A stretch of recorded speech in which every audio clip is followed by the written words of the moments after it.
وفقكم الله، أسئلة كثيرة جدا تسأل عن توجيه فضيلتكم لطلبة العلم ولغيرهم حول ما حدث مؤخرا بشأن الفيلم المسيء للنبي صلى الله عليه وسلم. ما توجيه فضيلتكم حيال ذلك؟ توجيهنا حيال ذلك الهدوء وعدم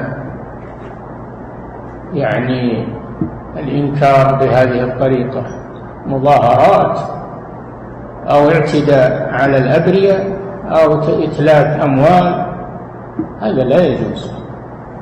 وكان الذي يجب أن الذي يتولى الرد عليهم هم العلماء، هم العوام. العلماء يردون على هذه الأمور،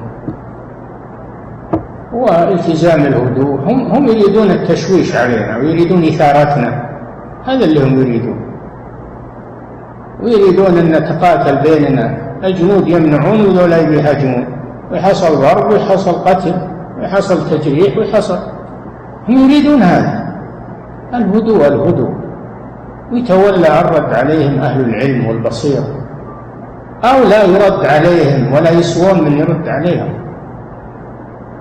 كان المشركون يقولون للرسول ساحر، كاهن، كذاب إلى آخره، والله يأمره بالصبر، يأمر رسوله بالصبر. ولم يتظاهرون في مكة، ولم يهدموا شيء من بيوت المشركين، ولم يقتلوا أحدا. الصبر والهدوء حتى ييسر الله سبحانه وتعالى للمسلمين فرجا.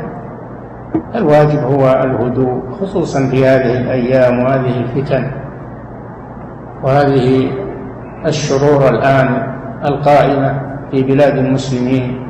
يجب الهدوء وعدم التسرع في هذه الأمور، والعوام ما يصلحون للمواجهة في هذا، جهال ما يدرون، ما يواجه هذا إلا أهل العلم والبصيرة. نعم.